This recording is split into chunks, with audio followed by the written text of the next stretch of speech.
Hi, I'm Lenora, and this is the story of the night my sister kicked me out of her engagement party. For looking cheap, she had me seated next to the restroom, whispered that I was barely family, and smiled while doing it. What she didn't know was that a black car was already waiting for me outside, and a CEO was inside, ready to marry me on his private jet. But this isn't just about a wedding. It's about years of being erased from photos, having my name cut from guest lists, and finding out, too late, that even my mother's checks never reached me. You ever feel like your family dressed you up as the villain, just to distract from what they were really hiding? The sun had just started dipping below the tree line as I pulled up to the stately home in Highland Park. Perfectly manicured hedges framed the circular driveway, each one sculpted to architectural precision.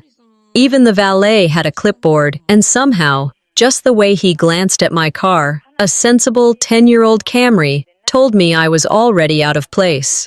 Still, I smoothed the front of my vintage dress, ivory cotton with hand-stitched lace along the collar, once my mother's and now mine by memory. It wasn't trendy or expensive, but it was honest.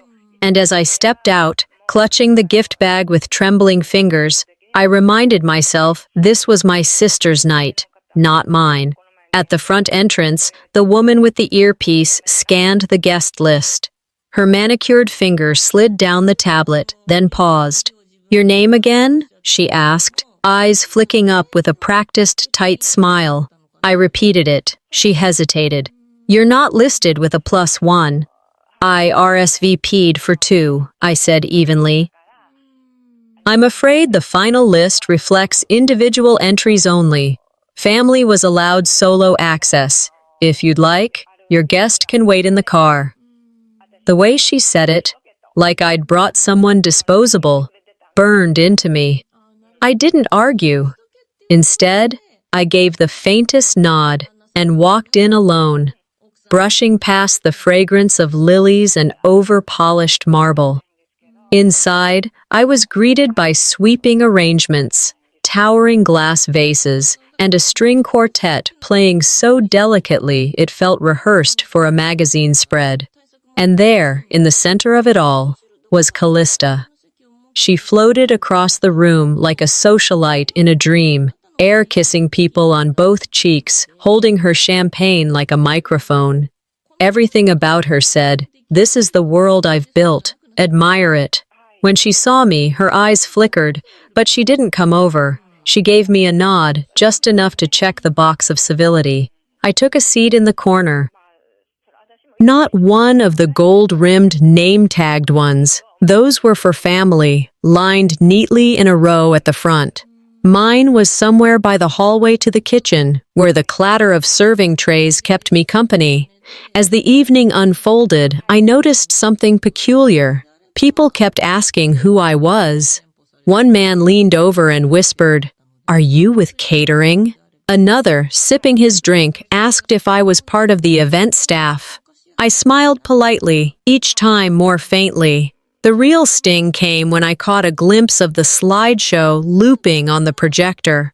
Family vacations, childhood birthdays, every major holiday, you name it. Dozens of pictures, all polished, color-graded. And I wasn't in a single one. Not even the Easter at Grandma's where I made the pies. Not the Thanksgiving where I drove 3 hours because Callista had forgotten to pick up Mom. I wasn't forgotten. I was erased. A waiter passed by, and I grabbed a glass of sparkling cider. I didn't want to drink. I just needed something to hold. Then it hit me. This wasn't about oversight. It wasn't about mistake. This was curated exclusion. Callista didn't forget to add my +1. She made sure not to. She didn't crop me out of the slideshow. She never allowed me in. I thought back to the day I mailed the RSVP. I had written our names clearly, mine and Marcus's. He was supposed to be here tonight, but he was back at the hotel, waiting, because he wasn't welcome. And it wasn't the first time. There had been other mix-ups.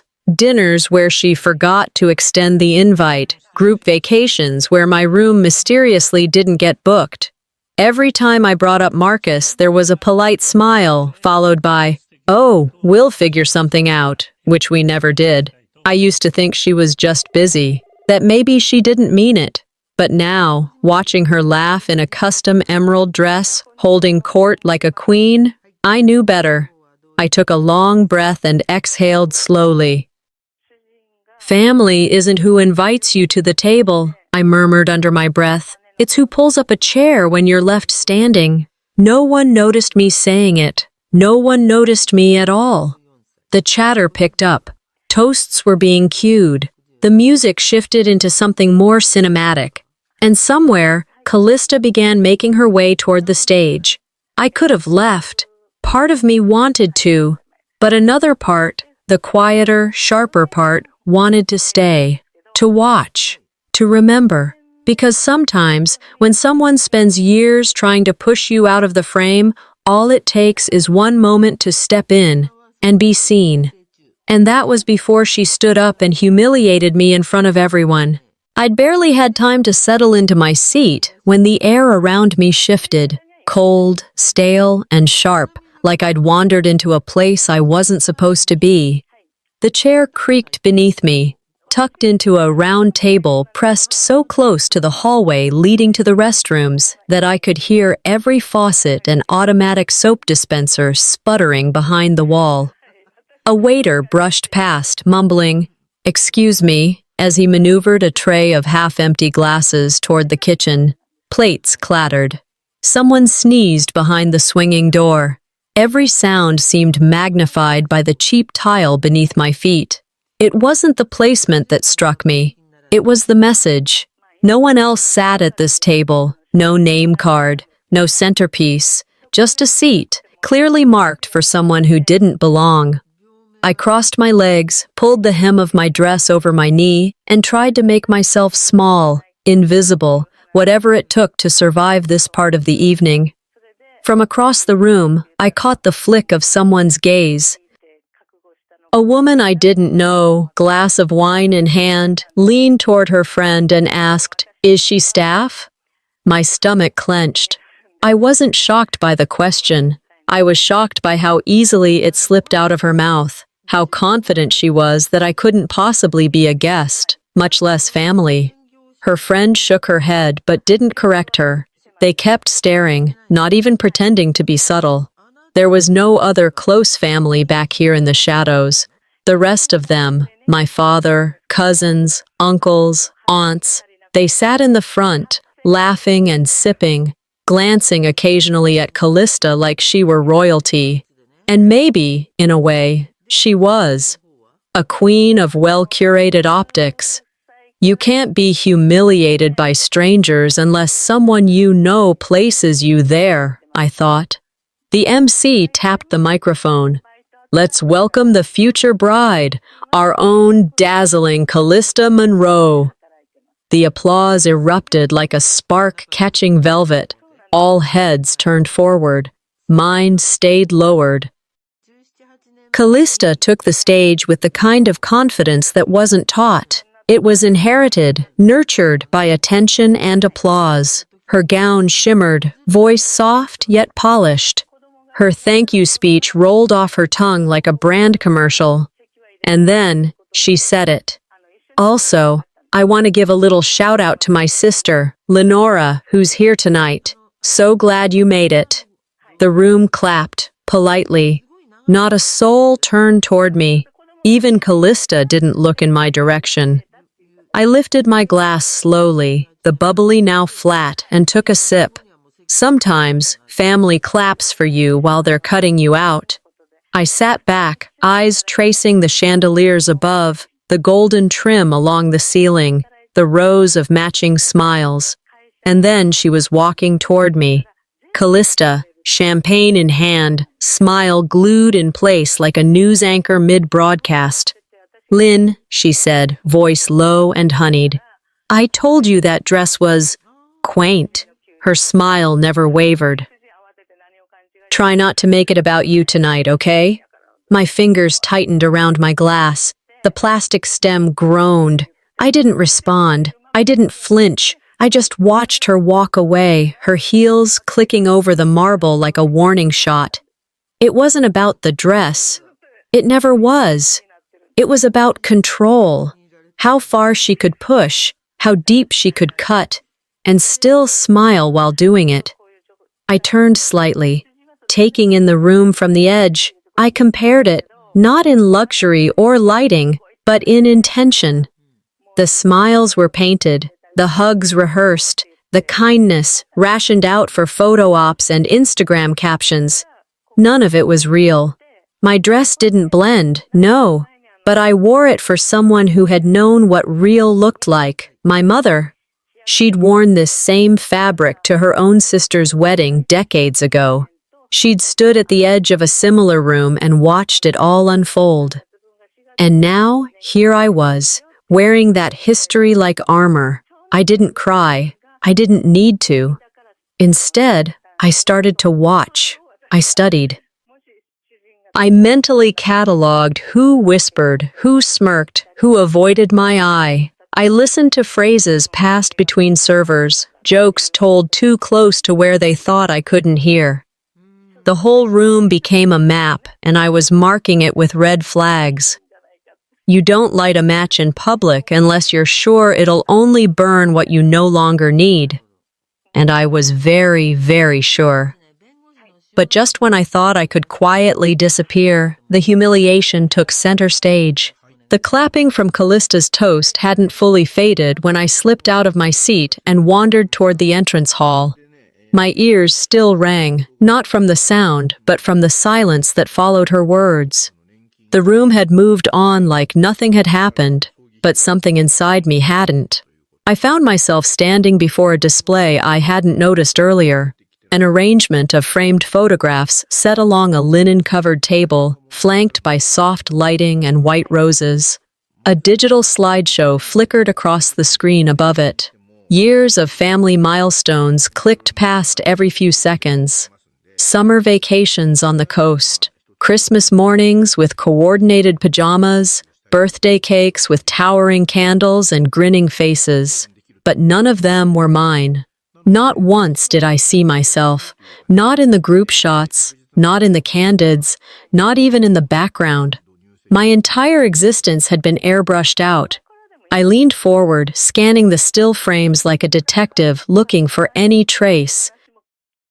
There was one from the Christmas at Aunt Margaret's, the one where I drove 6 hours in the snow with a flu-ridden Marcus, just so Callista wouldn't complain about my absence. Everyone else was there. Callista, our parents, cousins, even Aunt Margaret's new schnauzer. And me? I remembered that moment. I was asked to take the picture. "Just grab the photo, Lenora. You've always had the steadiest hands," Callista had said, already positioning herself front and center. It wasn't that I didn't exist. I'd simply been removed. Erased people don't scream, they haunt. I turned away from the table, my jaw clenched. My mother's dress brushed against my legs as I moved, its familiar texture grounding me. I slipped through the back doors and out onto the patio, inhaling sharply as cool air hit my lungs. There was a bench near the edge of the lawn. I sat down, folding my hands in my lap. My thumbs absent-mindedly traced the stitched edge of my sleeve. She'd given it to me in the final months. Not with ceremony, just a quiet moment while packing up her sewing things. "I wore this when I decided I'd no longer shrink to fit," she'd said, folding the fabric gently, like it was made of glass. I didn't know what she meant then, but I do now. It wasn't a fancy dress. The stitching wasn't perfect. The hemline wasn't modern, but it was real. It was honest. It was hers. The scent of lavender still clung to the collar. I remembered how her hands moved when she sewed, slow and steady, even when arthritis began to stiffen her fingers. She made this dress for herself, to wear to the kind of events she wasn't invited to anymore, but showed up for anyway. Callista used to call it homemade humility. I used to laugh along, back when I still thought Callista's cruelty was just her way of being funny. But now, sitting in the shadows of her celebration, I saw the dress for what it was, a statement, not an apology. Wearing this was never about style. It was about standing next to the ghost of the only person who ever saw me. I stood up slowly, running my palms down the front of the dress. I wasn't embarrassed anymore. I wasn't desperate to be noticed. I wasn't even angry. I was done. As I made my way back inside, I didn't avoid the eyes. I welcomed them. I watched how they flickered toward me, then away again, uncertain of where I fit in the polished picture. I saw who whispered behind napkins, who tightened their grip on their wine glasses, who gave me those polite half-smiles and looked down just a second too fast. They were painting a narrative, and I was rewriting it, one quiet step at a time. My absence from the slideshow? Not a mistake. My seat by the restroom? Not an accident. My dress? Not an oversight. Maybe they edited me out of their stories. But I'm still here, recording every line they thought I'd never repeat. And just as I found my footing again, Callista walked up and reminded me why I never truly belonged. The applause from Callista's toast hadn't completely faded when I returned to the main hall. I didn't take a seat this time. I stayed near the back, near the bar where servers whispered and guests rarely looked. My heels clicked quietly over the marble, but no one turned. The lighting had dimmed a little, giving the room that golden-hued glow every event planner swears by. Toasts were beginning, glasses clinked. Someone near the head table laughed a little too loudly. I leaned against a pillar, clutching my nearly empty glass, and tried to breathe past the knot in my chest. Lenora? It was my cousin Jeremy, harmless, usually. "Hey," I said, attempting civility. "You got the time?" he asked, fishing around his coat pocket like he'd forgotten his phone. "I left mine charging in the car." I pulled mine out of my clutch but saw it was dead. "Battery's gone. Let me check yours." He handed it over without thinking. I tapped the screen, and that's when I saw it.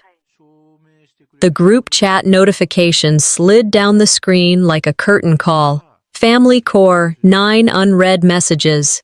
The most recent one from Aunt Lila read, "Let's hope she doesn't make a scene tonight." The one before that? "At least she wore beige, blends into the background." My eyes stopped on the name beside it. Dad. My thumb froze. I didn't need to read more. I handed the phone back, smiling as best I could. Jeremy thanked me and walked off, oblivious to what I had just seen. They weren't worried I'd embarrass them. They were terrified I'd finally stop disappearing. I turned, stepped away from the noise, and found the hallway toward the side patio. The air was cooler there, less perfumed. The tension I'd been holding started to shift. Less fear now, more precision. A memory pressed into me, just a few weeks back. The day my wedding gift to Callista was returned. It had been a quiet Tuesday. I was walking up to her building downtown with a wrapped canvas tucked under my arm. It was a rare vintage Parisian print, the kind our mom once showed us in a coffee table book. The kind she said she dreamed of seeing in person. I'd tracked one down for weeks. It wasn't cheap. It wasn't easy to find. But it meant something.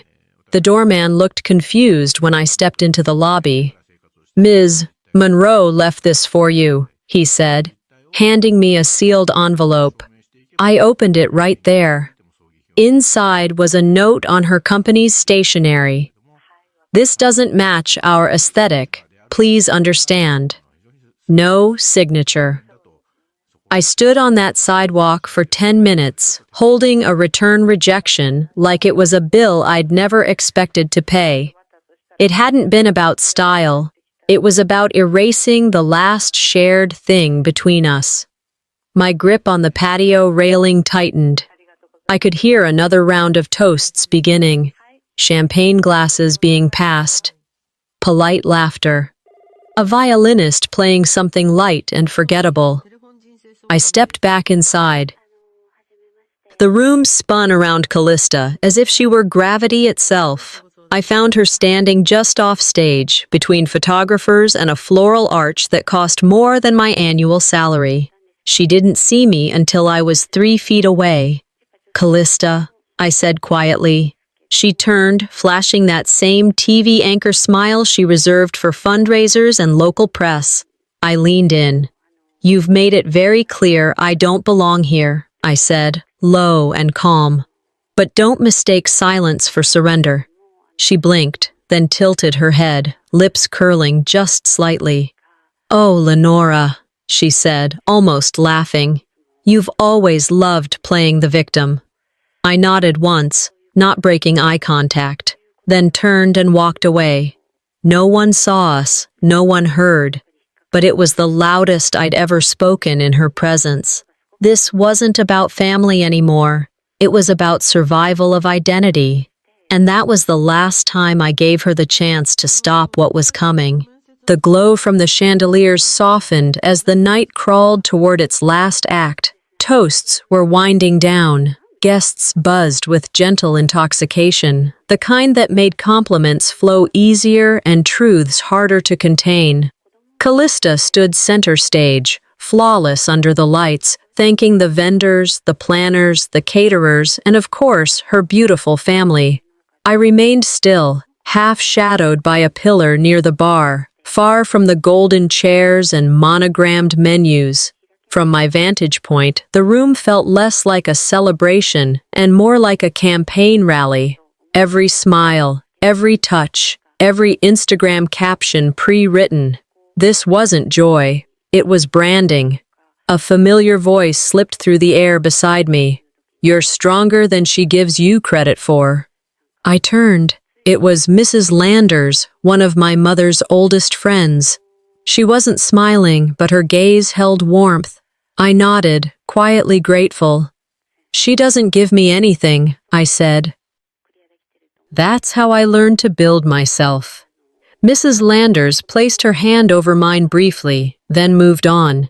She understood more than I expected. Callista's final words echoed across the room. "Let's raise a glass to new beginnings and to those who support love even if it doesn't always look the way they imagined."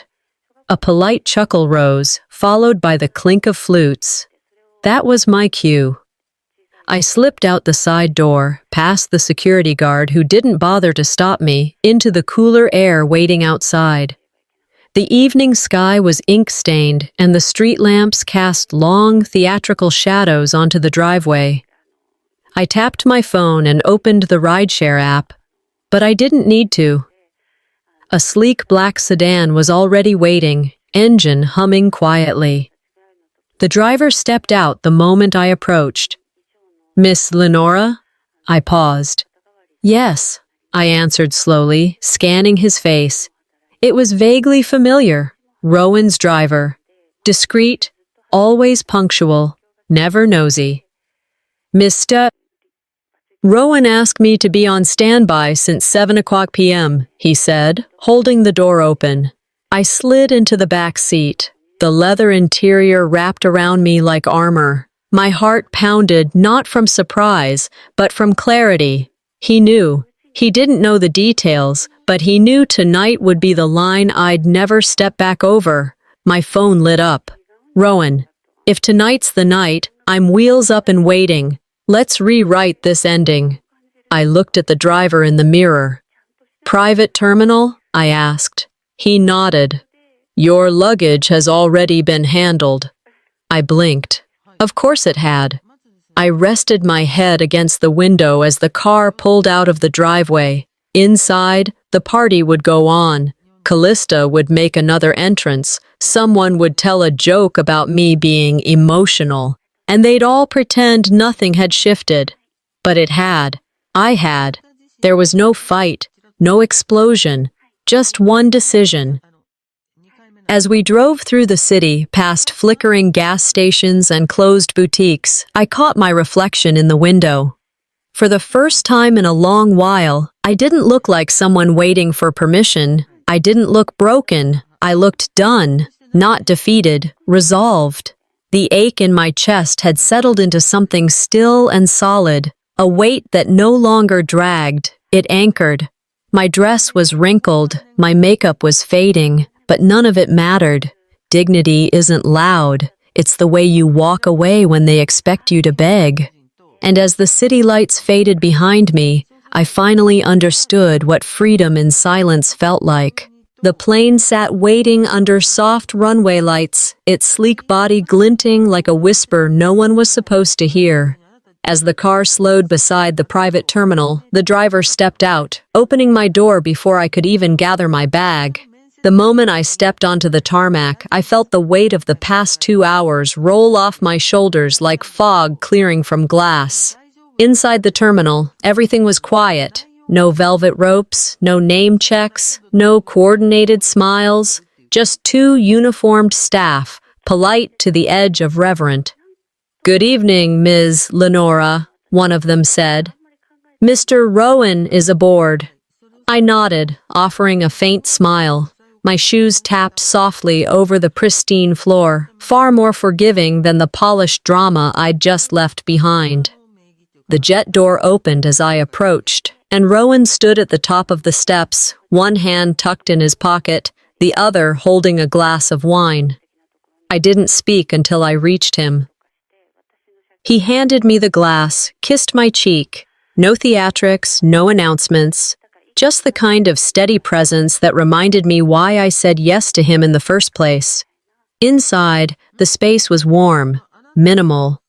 Cream leather, walnut trim, not a trace of gold leaf or scripted initials in sight.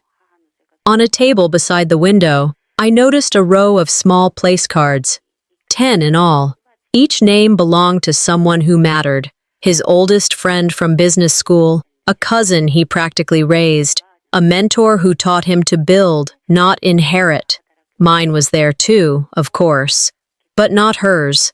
I ran my finger along the edge of an empty card. "You didn't invite her," I said softly. Rowan didn't hesitate.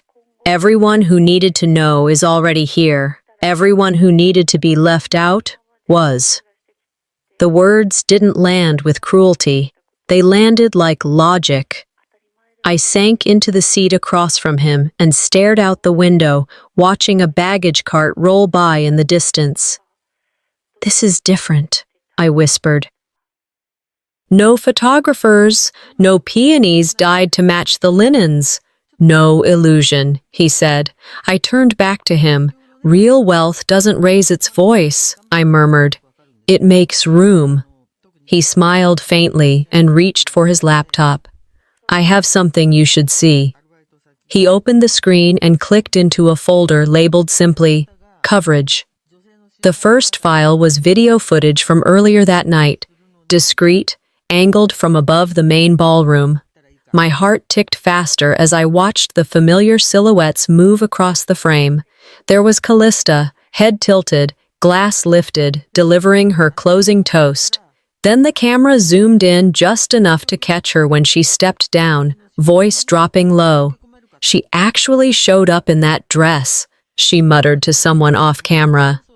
What did she think this was, her redemption arc? The next clip showed her laughing, then rolling her eyes as she waved off a cousin trying to say something in my defense. "I wanted to see how they treat you when they think no one's watching," Rowan said quietly. I nodded, letting the footage play. It didn't hurt, not anymore. It confirmed what I already knew. "She made her choice," I whispered. We sat in silence for a while. The engines began to hum. Staff walked through once, then twice, checking everything with calm efficiency. No one interrupted, no one hovered. Eventually, Rowan stood and motioned toward the aisle. "Everything's ready." There were no towering flower walls, no garland-wrapped arch, just a small wooden table near the cabin window, where a narrow box held 2 sheets of handwritten vows. I stepped toward the table and ran my hand across the surface. The grain was smooth, unvarnished, honest. He gestured toward my dress, the one I'd worn to the party. I didn't bring a change, I said. He shook his head. That one's enough. It carried you through their worst. Let it carry you through your best. I blinked once, inhaled slowly. For the first time that evening, I didn't feel like I was being looked at. I felt seen. And then the door closed behind us, and we rose above the city that once tried to bury me. Somewhere over the Rockies, the sky outside our window shifted from inky black to a hue caught between night and dawn. I sat wrapped in a wool shawl, one hand around a mug of Earl Grey, the other resting on my lap. Rowan sat across from me, quietly reviewing a few final details with the officiant, his old friend, a retired judge who had officiated only 3 weddings in his lifetime. Ours would be the 4th. There was no music, no aisles, no guest book with gold-embossed lettering.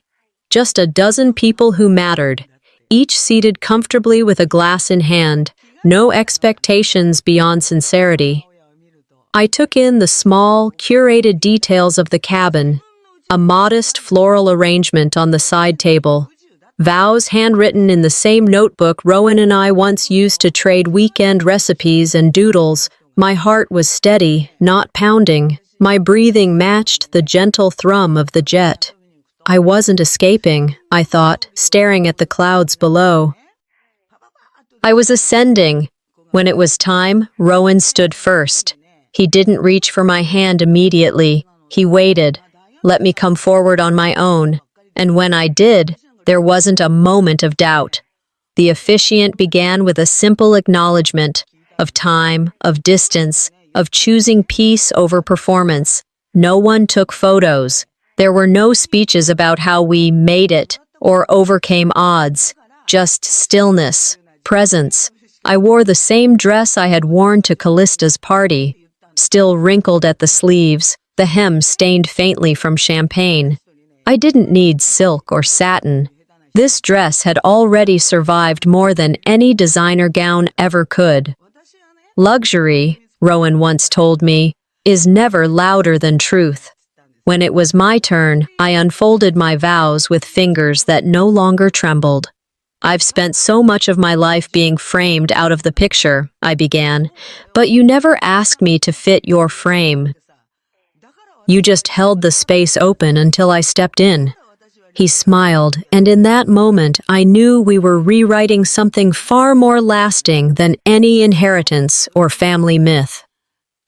Later, while everyone settled into soft conversation and laughter, Rowan poured us 2 small glasses of champagne and led me to the back of the jet, where a quieter alcove offered a panoramic view of the horizon.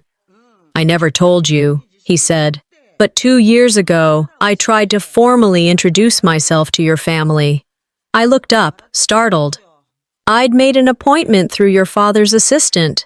I showed up with a tie, a bottle of wine, the works, he added with a wry smile. But when I arrived, your sister's assistant met me at the gate. What did she say? He paused. Family doesn't entertain casuals, she said. Then she shut the gate. My lips parted, but no words came. I didn't tell you because it didn't change anything, he said. I didn't need to be known for how I was dismissed. I'd rather be remembered for how I stayed. I didn't feel rage. I didn't even feel surprise. All I felt was certainty that the person I'd chosen had seen every shadow and stayed anyway. What they shut out, you welcomed, I murmured. What they mocked, you protected. Rowan touched his glass to mine. On paper, you carry my name now, but you were whole before me. This is just the part where the world catches up. We clinked softly. Outside, the first light of morning tipped the clouds in rose and silver. And while I celebrated in the clouds, Callista was just beginning to fall from grace. The jet touched down just after sunrise. By the time we rolled through the private gate at the small terminal outside Chicago, my phone had buzzed 6 times in rapid succession. At first, I thought it was just Rowan's assistant confirming our hotel check-in, or maybe a delayed message from the pilot. But then the seventh alert hit. Rowan looked over from his seat, phone already in hand. "You might want to open yours," he said, his voice unusually even. I glanced down. 5 unread texts, 3 missed calls, a direct message with a screenshot, then another, and another. His assistant's name popped up next. "You need to see what's trending." I opened the first article. "Billionaire CEO marries mystery bride on private jet." The headline blinked against a sea of commentary. The image below was blurry, taken from across a terminal window, but unmistakable. Me, in the same dress Callista had mocked hours before, standing beside Rowan, smiling, lit by the overhead cabin lights like a scene from a movie no one saw coming. Rowan handed me his phone. "There's more," I scrolled. Another image, clearer this time. A bystander had caught us leaving the jet, my hand in Rowan's. My face not quite turned toward the camera, but enough to be recognized by anyone who knew me, or anyone who'd been told I was irrelevant. "Wait, isn't that Callista's sister?" screamed one headline. The comment sections were already alive. "That dress looks better in a jet than by the restrooms. Plot twist of the year. You love to see it." I sat back in the seat, not stunned, just still. There was a kind of justice in it, the kind that didn't scream or seek permission. It simply existed, undeniable. Meanwhile, in Dallas, Callista was hosting a brunch, a catered, press-friendly affair to cement her image recovery post-engagement. She was mid-toast, raising her mimosa, when her assistant leaned over and whispered something. A phone was handed to her, the screen lighting up with headlines she hadn't authorized, coverage she hadn't curated. She scrolled, first fast, then slower.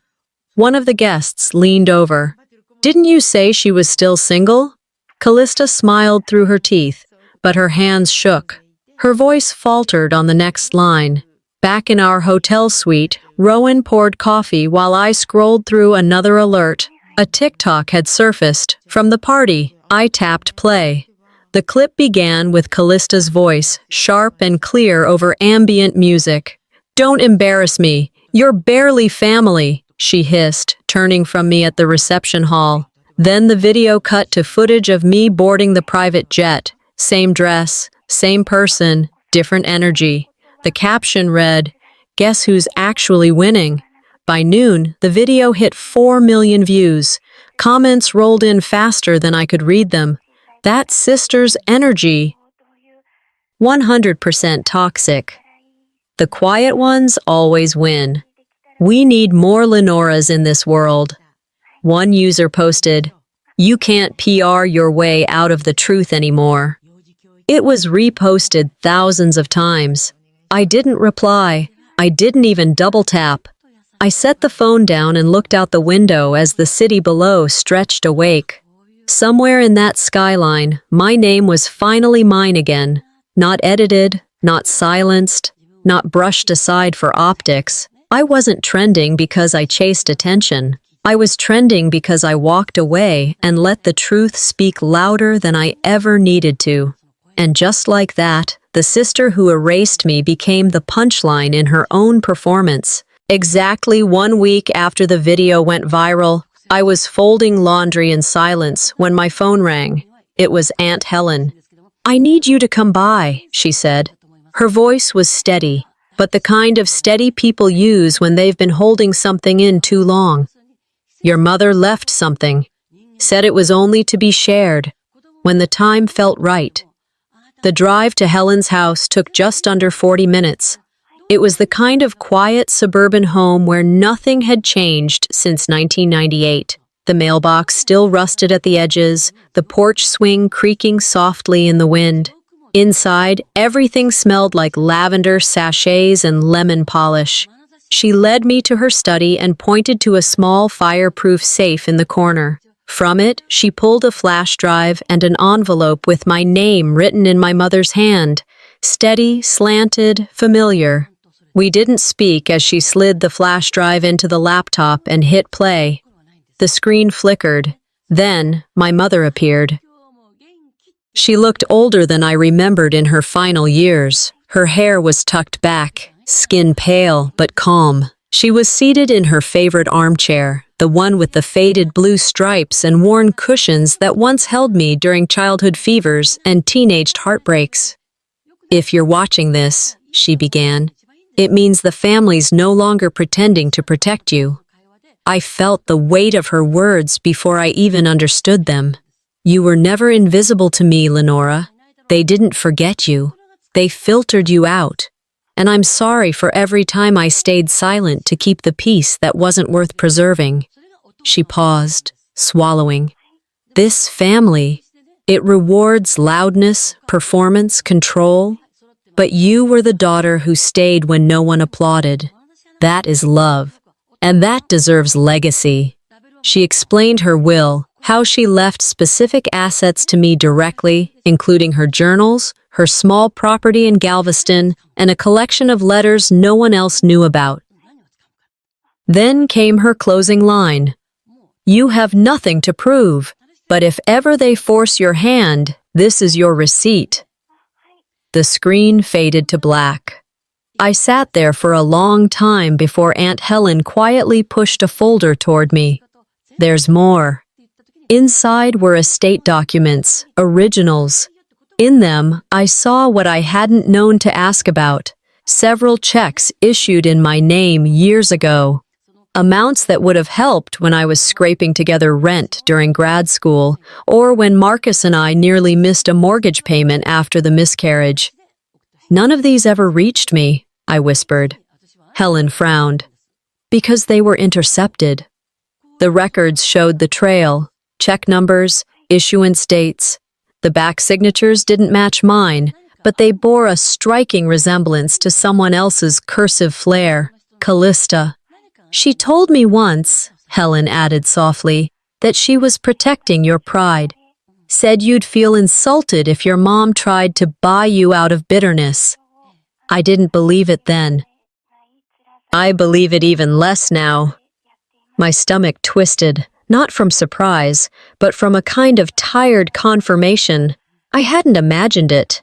The empty silences, the missing support, the way opportunities slipped away and no one batted an eye. I took the folder and left that day with one decision: not to sue, not yet. At my attorney's office later that week, he looked up from the documents and said, "We could build a case: forgery, fraud, intentional interference. You'd win."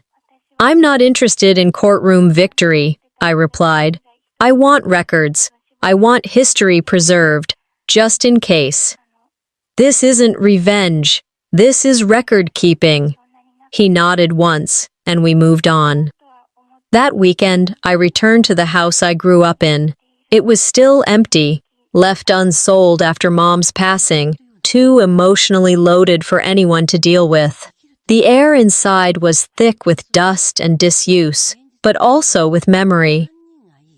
I walked through each room slowly, pausing at door frames, running my hands over chipped paint and faded photographs.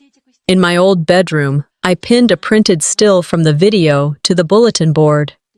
It was a freeze frame of Mom, mid-sentence, hand raised slightly, her eyes locked on the camera. Below it, in permanent marker, I circled her closing words: "That is love." Then I locked the house behind me, and as I closed the door one last time, Callista was opening something she couldn't control. A week after the video storm, I received an official letter from the church in Waco. It was a printed invitation, not digital, sealed in cream-colored linen stationery.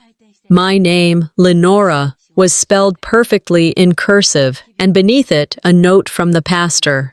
"Your mother requested your presence here personally, should she pass." It wasn't from Callista. She hadn't reached out, not once. The memorial was held at the chapel where our mother had once sung alto in the choir every other Sunday. Nothing lavish, Just polished pews, worn hymnals, and sunlight filtered through stained glass that shimmered across the floor like old secrets. Rowan and I arrived early. He wore gray instead of black, a subtle rebellion against the standard script. I wore a navy dress, simple, quiet, mine. As we stepped inside, heads turned. I caught a whisper to my left, 2 rows back. "That's her, the one from the jet." I didn't flinch. I nodded softly at the usher and moved toward an empty seat near the front. The pew behind me stayed unusually still, breaths held just a second too long. When Callista entered, dressed in designer black, heels clicking softly on the tile, she froze for a beat. Her face didn't break, but her eyes did that quick, sharp scan of the room that betrayed her. She hadn't expected me. Or maybe she had, but not like this. She recovered fast. As the service began, a slideshow played on a modest projector. Photos from Mom's youth, her college days, her first classroom, and finally, images of us as children. I appeared in several, most likely ones Mom had chosen herself. No edits, no filters, just us. Then Callista was called up to speak. She took the stage like it was a boardroom pitch, paper in hand, voice smooth. "My mother taught me to value grace and strength and loyalty," she began. "Even when it was hard, even when some people forgot what those words really meant." A pause. And the implication hung in the air like smoke, deliberate, calculated. Some heads turned toward me, some didn't. A few shifted in their seats. The energy changed, not against me, but against the performance. It didn't feel like tribute. It felt like a warning. I stayed still, let her speak. She continued for a few more minutes, highlighting charity work, childhood memories, and then stepped back down. The applause was quiet, polite, distant. The pastor returned to the pulpit. "Before we close, Mrs. Whitmore prepared a final message. She asked it be played only today." He pressed a button. The projector buzzed, and then my mother's voice filled the room. She sat in her garden, sunlight behind her, wearing a scarf I remembered folding with her during her chemo treatments. "If you're listening," she began, "then I've gone on. And if you're still here, that means you care enough to show up. So thank you." She looked off screen for a moment, then back. "Family isn't who praises you in public, it's who protects you in silence." Her eyes softened. "There are people in this room who know exactly what that means, and there are people in this room who needed to hear it." The screen faded. Silence held for several seconds. Then, a slow wave of shifting eyes, murmured exhales, and 1 or 2 looks directly toward Callista. Blank, unblinking. I didn't need to speak.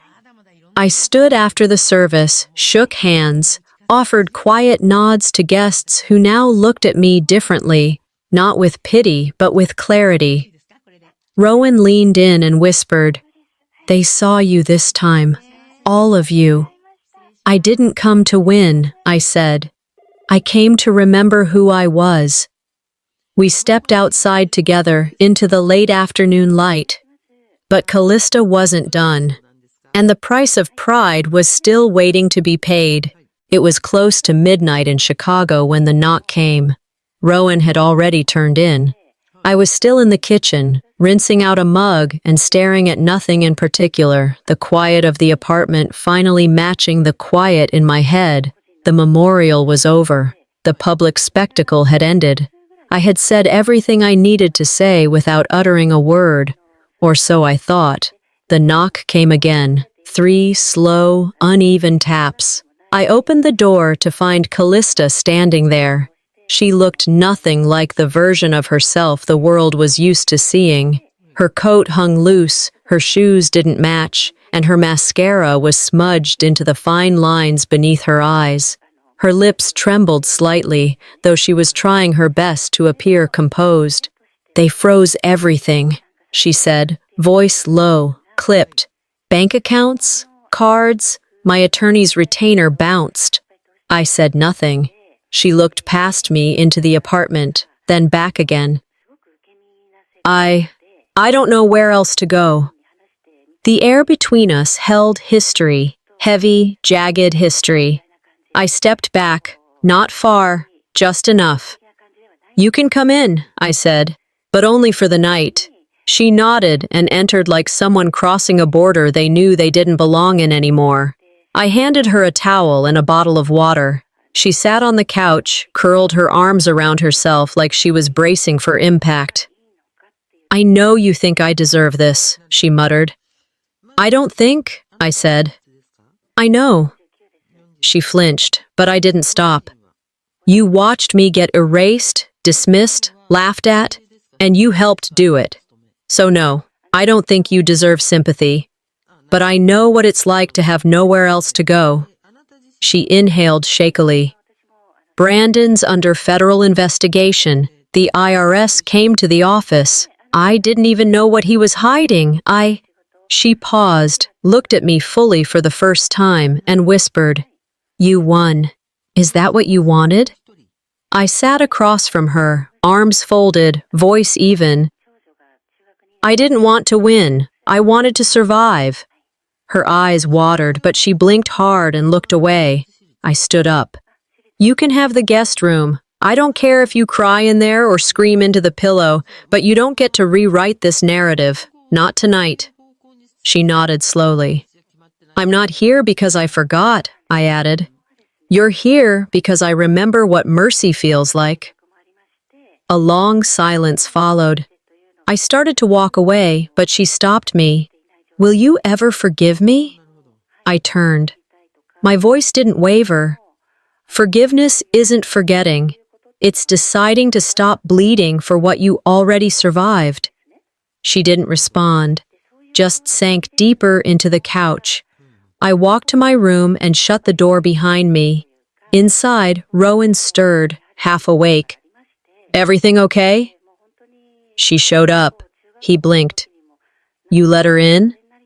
For now. He reached for my hand in the dark. You don't owe her anything. I lay back against the pillow, staring at the ceiling fans spinning slow, lazy circles. No, I said softly, but I owe myself a life without bitterness. And in the stillness of that night, I realized peace isn't when they apologize.